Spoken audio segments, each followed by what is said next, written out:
ഒടുക്കത്തെ വഴി. അയ്യോ, നീ ഒറ്റ ഒരുത്തനെല്ലാം കാരണക്കാരൻ. ആ ഇനിയിപ്പോ എല്ലാം കൂടി എന്റെ തലയിലേക്ക് വെച്ചോ. ആളെ കാണിച്ചത് അവനെ പിടിക്കാൻ മേലായിരുന്നു. അപ്പൊ അത് മുതലാളിക്കാവായിരുന്നില്ലേ? അല്ലെങ്കിൽ പണ്ടേ അതെ, ചായക്ക് പറയാനും തന്തക്ക് പറയാനും ഞാൻ ഒരുത്തനുള്ളൂ.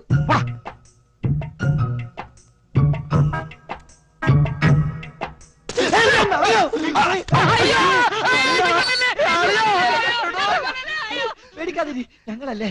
എടാ, ഞാനൊരു തല്ലാനും കൊല്ലാനൊന്നും വന്നല്ലേ. നിന്നെയും കാര്യത്തിൽ അത് കാണാൻ വന്നല്ലേടാ. നേരാ. നീ എന്നോട് ക്ഷമിക്കണം കേട്ടാ. അവളെന്നെ അന്വേഷിക്കാറുണ്ടോടാ?